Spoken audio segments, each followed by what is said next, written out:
그런 시작은 같지만 끝은 다르다. 네 번째 시간으로 고난에 대처하기 라는 작은 제목으로 말씀을 정하겠습니다. 고난 누구나 당하는 것입니다. 누구나 겪어야 되고 누구나 경험해야 합니다. 나는 좀 쉽게 갔으면 좋겠다. 편안하게 그렇게 평탄하게 갔으면 좋겠다. 아무리 그렇게 바래도 원해도 그 어려움과 고난들은 우리에게 다가옵니다.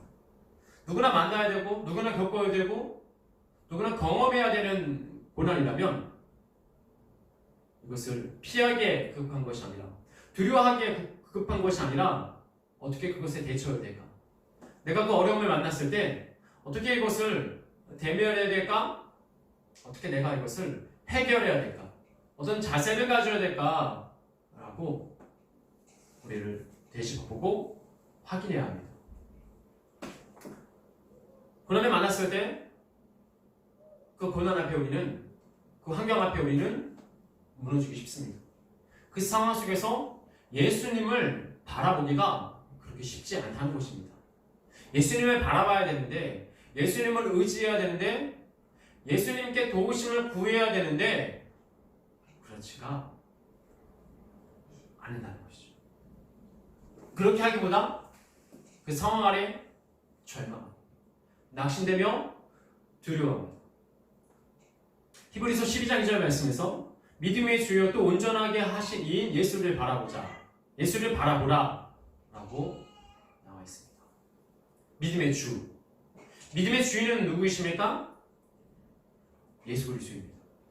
믿음의 주인이 예수 그리스도이기 때문에 예수님을 바라봐야지 우리는 믿음을 얻을 수 있습니다. 믿음의 주요 또 온전하게 하시는 이인 예수 그리스도. 우리를 온전하게 하신다. 99%가 아니라 이 온전이라는 단어는 완전보다 더 완벽합니다. 100%입니다. 우리를 온전하게, 우리를 정결하게, 깨끗하게 하시는 예수 그리스도를 바라봐야 합니다. 하나님, 예수님을 바라보게 도와주시오라고 고백해야 합니다. 아니, 교회 다니니까, 나 하나님 믿으니까, 나 말씀 봤으니까 당연히 하나님 바라보고 있는 거 아니야?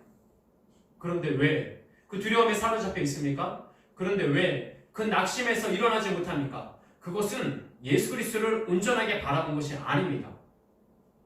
내가 그 힘든 가운데 계속 머물러 있으면, 내가 그 낙심 가운데 일어나지 못하면 나는 예수님을 바라본 것이 아니라 머리는 예수님을 바라봐야지라고 생각하지만 내 마음은, 내 속은, 내 영은 예수님을 바라본 것이 아니라 환경, 그 두려움 자체에 무너지게 되는 것입니다. 믿음의 주요 온전하게 하시는 예수를 바라봐야 합니다. 마태복음 14장 29절 30절 말씀에서 베드로가 예수님께 말합니다. 오라 하십시오. 나를 오라 하십시오. 오라 하시니 배에서 내려 바다를 향해 걸어갑니다. 그런데 이 베드로가 바람을 봅니다. 풍랑, 폭풍우를 바라봅니다. 그 순간 예수님을 바라봤던 시선들이 두려움을 바라보자, 환경을 바라보자 무너져 버립니다. 그리고 물에 빠져 주여 나를 구원하시옵소서. 예수님을 끝까지 바라보고 있으면 그것이 바닥이라도, 그것이 절벽이라도, 그것이 어떠한 어려움 속에서라도 우리는 요동하지 않을 수 있습니다. 처음에는 예수님을 봤는데 두려움이 엄습합니다. 끝까지 예수님을 바라보기가 쉽지 않습니다. 끝까지 예수님을 바라보고 있어야지만이 우리는 무리를, 계곡을, 하늘을 걸을 수 있는 믿음을 하나님께서 허락하여 주십니다. 믿음이라는 것은 계속해서 예수님을 바라보는 것입니다. 계속해서 예수님을 의지하는 것. 하나님, 내가 지금 두려움에 떨고 있지만 예수님 바라보게 해주세요. 예수님 의지하게 해주세요. 단지 예수님을 바라본다는 것이 그냥 내 눈이 예수님의 그림을, 예수님의 사진을 바라보고 있는 것입니까? 내 마음과 정성과 내 중심이 예수님을 바라보고 있어야 되고, 예수님을 의지하고 있어야 합니다. 그렇지 않다면 우리는 끝까지 그 길을 걸어갈 수 없습니다. 잠언 4장 20절에서 23절 말씀에 내 아들아 너는 내 말에 귀를 기울여라. 그리고 내 눈을 그것에서 떠나지 말게 하라. 라고 말합니다. 여기서 누가 명령하는 것입니까? 물론 잠언은 솔로몬이 쓴 것이지만 하나님께서 우리에게 내 아들아, 내 딸아, 내 자녀들아 라고 말씀하십니다. 교대인 말씀에서 무엇이라고 나와 있습니까? 내 아들아, 내 말에 귀를 기울여라 라고 나와 있습니다. 그리고 그것을 내 눈에서 떠나지 말아라 라고 나와 있습니다. 이것이 무엇입니까? 내 눈과 내 귀가 어디를 향하고 있냐는 것입니다. 모든 지킬 만한 것 중에 더욱 내 마음을 지키라 생명의 그런 이서남이니라. 내가 마음을 지켜야지. 내가 예수님을 바라보고 있어야지. 내 의지가 아니라 내 아들아 너희 눈을 너희 귀를 나에게서 떠나지 말아라. 벗어나지 말아라. 버리지 말아라고 얘기하고 있습니다. 그때 우리는 생명을 얻을 수 있고 그때 우리 마음을 지킬 수 있습니다. 내 눈은 세상을 향해 있으면서 내 귀는 세상 사람들의 말에 귀 기울이고 있으면서 무슨 하나님의 말씀을 바라보고 있다고? 예수 그리스도를 의지하고 있다고 얘기하고 있습니다. 나는 말에 무너지는데, 나는 두려운 것에 무너지는데, 내가 보고 있는 것, 내가 듣고 있는 것은 하나님의 말씀이 아니라 세상 사람들의 말인데, 세상 사람들의 가치관, 세상 사람들의 두려움인데, 내 눈과 내 귀를 온전히 아버지의 말씀을 바라보게 있어야지만이 우리는 흔들리더라도 아주 엎드러지지 않고 다시 아버지를 바라보고 다시 아버지를 신뢰하며 나올 수 있습니다. 나를 바라보면 어떻게 해야 됩니까? 고난이 왔을 때, 고난이 어려움을 만났을 때 나를 바라보면 무너집니다. 빌립보서 1장 6절 말씀, 너희 안에 착한 일을 시작하신 이가 그리스도 예수의 날까지 이루실 줄을 우리는 확신하노라. 너희 안에 착한 일을 시작하신 이가 누구입니까? 예수 그리스도입니다. 예수 그리스도께서 그리스도 예수의 날까지 이것을 이루실 줄을 우리는 확신하노라. 우리 확신은 무엇입니까? 끝까지 가는 것입니다. 내가 지금은 예수님 바라봤으니까 이제 됐지. 이제 앞으로는 좀 한눈 팔아도 되겠지가 아니라 끝까지 하나님을 소망하고 하나님을 의지하며 나아가는 것입니다. 온전하게 하시는 이가 예수 그리스도님을 인정하는 것. 그리고 끝까지 우리를 인도하신다는 믿음을 가지고 아버지께 나아가야 합니다. 히브리서 13장 2절 말씀. 이 모든 선한 일을 너희에게 온전하게 하사. 온전하게 하시는 이는 누구입니까? 믿음의 주요 온전케 하시는 예수. 완전하게 하시는 이 누구입니까? 예수 그리스도입니다. 우리는 우리 스스로 어려움과 고난과 환난을 이겨낼 수 없습니다. 오히려 무너지죠. 오히려 정죄합니다. 하나님 도와주세요. 그러면 말씀에 귀 기울여야 되고 말씀을 봐야 되고 말씀을 붙들어야 합니다. 그때 우리는 다시 일어날 수 있고 그 어려운 고난 가운데서도 다시 우리의 믿음을 회복할 수 있습니다.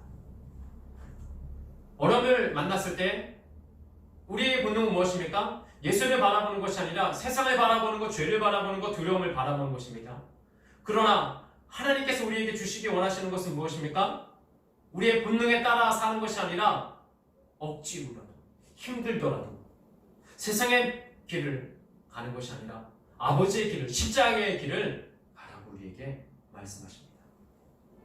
두 번째는 어려움을 만났을 때 우리는 우리의 삶들을 되돌아봐야 합니다. 힘든 일이 만났을 때 우리는 우리의 지나온 길들을 되짚어봐야 합니다. 나의 지나온 길은 무엇이었나? 내가 어떻게 하나님의 인도하심을 받았고 그 하나님의 사랑을 받았는지를 확인해야 됩니다. 사무엘하 9장 8절 말씀에서 무비보셋, 요나단의 아들 무비보셋, 가문이 망했습니다. 사울과 그의 아비와 그의 친척들이 가족들이 죽어나가는 그 상황 속에서 이제 사울의 가망은 가망이 없습니다. 그런데 다윗이 요나단의 사랑, 요나단의 우정을 사랑해서 생각해서 그 아들을 기억합니다. 나와 함께 내 식탁에서 나누자 라고 얘기했을 때 무비보셋이 다윗에게 무엇이라고 얘기합니까? 이 종이 무엇이기에 왕께서 죽은 개 같은 나를 돌아보시나이까? 죽은 개 같은 나를 돌아보시나이까? 무비보셋도 다윗 앞에 이런 고백을 했는데 우리는 하나님 앞에 어떤 고백을 해야 됩니까? 구원받아야 될 내가, 잘 살아야 될 내가, 흥하게 해야 될 내가 하나님 어떤 자인데라고 얘기하겠습니까? 죽을 수밖에 없는 내가, 죽은 개 같은 내가, 썩어질 수밖에 없고 죄로 인해서 지옥에 갈 수밖에 없는 나를, 내가 무엇이기에 나를 돌보시나이까? 나를 기억하시나이까? 그 믿음이 우리에게 있어야 됩니다. 우리가 어떻게 이 자리에 나와서 하나님께 예배드리고 있고 어떻게 하나님의 말씀을 바라보고 있습니까? 하나님의 사랑이 아니면, 하나님의 은혜가 아니면 절대 이 자리에 나와서 예배할 수 없으며 하나님을 찬양할 수 없습니다. 나의 지나온 삶이 어땠습니까? 나의 죄악된 삶이 어땠습니까? 하나님 앞에 내 죄를 가지고 나와야 합니다. 바울은 디모데전서 1장 5절 말씀에서 그 예수 그리스도의 은혜를 생각하며 나는 죄인 중에 괴수라고 고백하고 있습니다. 나는 죄인들 중에서도 가장 잔인한, 가장 고약한, 가장 못된 자입니다. 어려움을 만났을 때, 힘듦을 만났을 때 내가 살아있는 사람은 어떻습니까? 하나님, 왜 이런 어려움을 내게 주시는 거예요? 내가 어떻게 했는데, 내가 얼마나 하나님께 헌신했고, 내가 얼마나 하나님께 시간을 드리고 마음을 드리고 정성을 드리고 물질을 주려는데 하나님 어찌 나를 이렇게 대하실 수 있습니까? 어찌 이런 어려움이 내게 닥칠 수 있습니까, 하나님? 이렇게 따지겠습니까? 자기가 살아있는 사람, 예수님을 바라보지 않는 사람, 지난 시간의 은혜를 저버린 사람은 이렇게 교만으로 무너져 버리게 됩니다. 그러나 예수님을 바라보고 지난 시간에 하나님께서 나를 구원해 주시고 인도하심을, 그 은혜들을 간직하고 있는 사람은 어찌 죽은 개 같은 나를 돌보시나이까? 어찌 죄인 중에 괴수 같은 나를 돌보시나이까? 그 겸손으로, 그 은혜로, 그 사랑으로 다시 일어날 수 있습니다. 그 많은 사람들은 그 교만으로 무너져버립니다. 그 교만으로 다시 일어날 수 없습니다. 그 낙심에 죽습니다. 무너집니다. 엎드러집니다. 그러나 우리는 십자가의 그 은혜와 그 사랑으로 다시 일어날 수 있습니다. 예수님을 바라보고 지난 시간을 되돌아보며 또 한 가지는 기뻐하는 것입니다. 기뻐하는 것. 근데 이 기쁨이 조건의 기쁨이 아니라는 것입니다.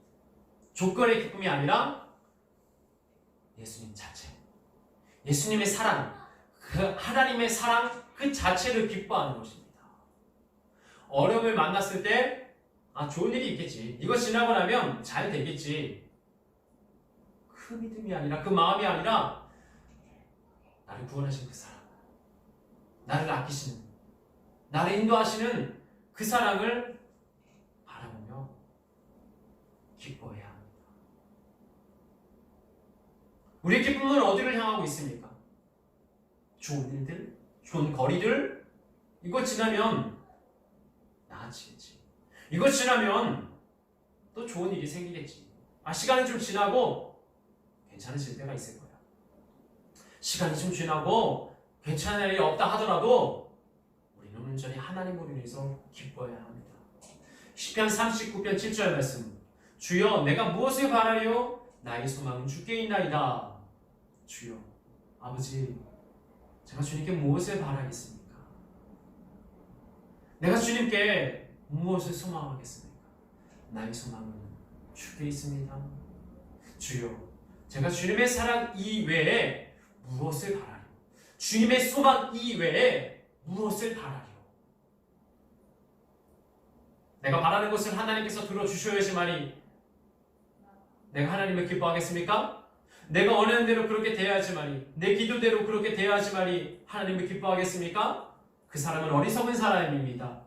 그 사람은 내 마음의 주인이 하나님이 계신 것이 아니라, 하나님을 인정한 것이 아니라 내 마음의 주인은 나이면서 잠깐 하나님께 가까운 사람, 잠깐 하나님의 능력을 훔치는 사람이, 이 사람은 고난 가운데 무너질 수밖에 없습니다.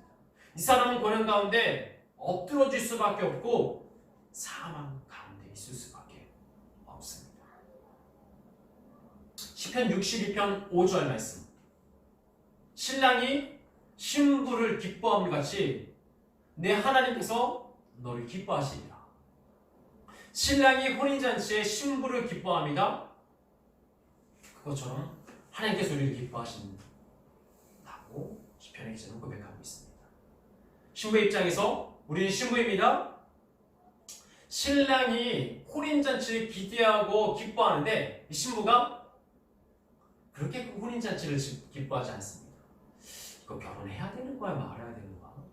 저 신랑이 나한테 앞으로 어떻게 해줄까? 저 신랑은 정말 내가 생각했던 신랑 맞아? 이거 아무리 생각해도 의심이 되는데? 잠깐만 다시 좀 한번 생각해 봐야 되겠어. 그렇게 억지로 그 신부가 혼인잔치를 향해 나아간다고 생각해 주십시오. 그러면 그거 좀 비참한 혼인잔치가 어디 있겠습니까? 하나님께서 우리를 신랑이 신부를 기뻐함 같이 우리를 기뻐하시는데, 우리가 하나님을 의심하면서 하나님 기쁨거리가 있어야죠. 하나님 예당과 예물을 나한테 많이 주셔야죠.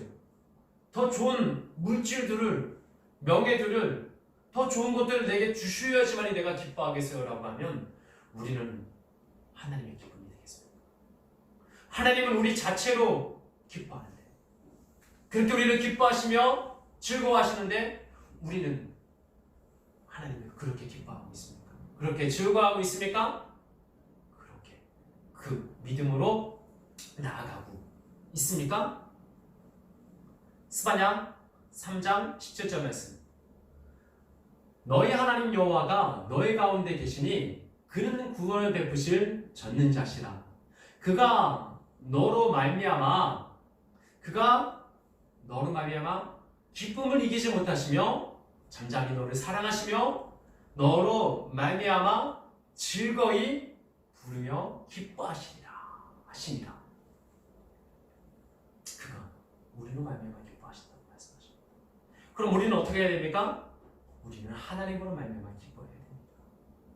하나님은 우리로 말미암아 기뻐하시는데 우리는 하나님으로 말미암아 불평하면 어떻게 됩니까? 우리의 기쁨이 조건의 기쁨이라면 어려움을 만났을 때 우리는 어찌 기뻐할 수 있겠습니까? 온전히 하나님의 믿음 안에, 은혜 안에 거하기 위해서는 하나님의 그 사랑을 생각해야 됩니다. 하나님의 그 사랑을 소망하며 나아가야 되는지 믿습니다.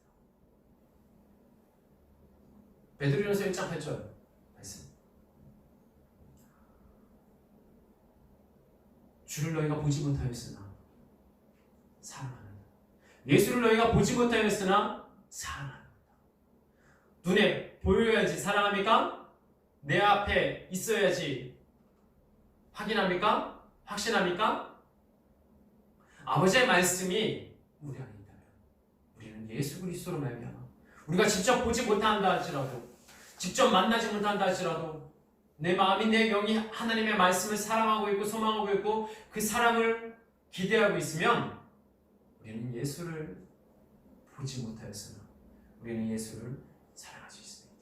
우리는 하나님을 보지 못하였으나 하나님의 사랑을 붙들고 있으면 그 사랑으로 말미암아 기뻐할 수 있고 사랑할 수 있습니다. 어려움 만났을 때 우리의 모습은 어떻습니까? 예수를 바라보고 있습니까? 죄에서 건진 나를 되시고 보고 있습니까? 확인해야 돼요. 그리고 그 기쁨이 온전히 하나님께서 주신 기쁨으로 나아가고 있습니까? 확인해야 돼요. 오늘 본문의 말씀에서는 누가 우리를 그리스도의 사랑에서 끊으리요? 환난이나 곤고나 고난, 박해, 적신은 벌거벗어진 것입니다. 피투성이, 칼, 위험에서 우리를 끊을 수 있으랴. 오늘 말씀은 그렇게 말하고 있습니다. 아무것도 우리를 하나님의 사랑에서, 그리스도의 사랑에서 끊을 수 없습니다. 그리고 본문의 말씀에서는 우리를 사랑하시는 이로 말미암아 우리가 넉넉히 이기나니라. 우리의 능력으로 말미암아, 경험, 믿음으로 말미암아, 우리 것으로 말미암아 우리가 어려움, 고난을 넉넉히 이기는 것이 아니라 우리를 사랑하시는 이로 말미암아 우리가 넉넉히 이기나니라. 겨우겨우 턱걸이 하듯이 마지못해서 어쩔 수 없어서가 아니라 넉넉히 우리를 사랑하시는 이로 말미암아 넉넉히 충분히 여유있게 이기느니라. 처음에는 급급하게 힘들게 어렵게 이길 수 있습니다. 그러나 그 사랑을 계속해서 붙들고 있으면, 그 은혜를 바라보고 있으면, 그 말씀을 간직하고 있으면 우리를 사랑하시는 이로 말미암아 넉넉히 우리가 이기느니라. 이렇게 오늘 본문의 말씀을 우리에게 말하고 있습니다. 어떤 피조물이라도 우리 주 예수 그리스도의 아래에 있는 하나님의 사랑에서 끊을 수 없느니라. 우리를 어떠한 피조물도, 어떠한 박해, 어떠한 고난, 어떠한 기근, 적신, 환난, 위험, 칼에서 우리를 끊을 수 없습니다. 아무리 커 보이는 그 고난도, 아무리 해결될 것 같지 않은 어려움이라도 하나님의 사랑에서 우리를 끊을 수 없습니다. 그러니 이 하나님의 사랑에서 끊을 수 없는 사람의 조건은 무엇입니까? 그 사람이 예수 그리스도를 바라보고 있어야지. 내가 지난 삶의 은혜들을 간직하고 있어야지. 내가 그 기쁨의 조건이 내 기준이 아니라 그 하나님의 사랑이어야지 됩니다. 이 말씀을 오해하면 안 됩니다. 어떠한 상황에서건 하나님은 나를 포기하지 않으시는구나. 그 사랑에서 나를 끊을 수 있는 게 없구나. 내가 예수 그리스도를 바라보지도 않고 지난 시간의 은혜들을 간직하지도 않으면서 조건의 기쁨만을 가지고 있으면 바로 끊어집니다. 우리가 아버지의 말씀을 바로 분별하고 바로 깨닫고 바로 알고 있어야지만이 우리는 넉넉히 이길 수 있습니다. 대충해서 이길 수 있는 것이 아니라 온전히 하나님을 바라고 온전히 그 사랑 안에 거해야지만 우리 넉넉히 이길 수 있는 줄이 있습니다. 우리 어려움들, 지금의 어려움들이 가장 클 것 같지만 앞으로 다가갈 어려움들은 지금의 어려움과 비교할 수 없을 만큼 우리를 힘들게 할 것입니다. 그러나 우리가 그것을 두려워하지 않을 이유가 무엇입니까? 우리가 그 두려움을 만나도 대면해도 두려워하지 않을 이유가 무엇입니까? 말씀 안에 거하면 이길 수 있습니다. 말씀을 두고 있고 그 말씀으로 그리스도의 사랑을, 하나님의 하나님 은혜를 붙들고 있으면 승리할 수 있기 때문에 우리는 두려움으로, 고난으로 받아들이는 것이 아니라 그 두려움도, 그 고난도, 그 어려움도 기쁨으로 바꿀 수 있는 줄 믿습니다. 우리 예수가 찬사랑하는 사람이 이 믿음으로 어떠한 피조물도 우리 주 예수 그리스도 안에 있는 하나님의 사랑에서 우리를 끊을 수 없느니라. 이 말씀을 기억하며 고난을 대처하며 우리 한 사람 한 사람 되기를 예수님의 이름으로 축원합니다.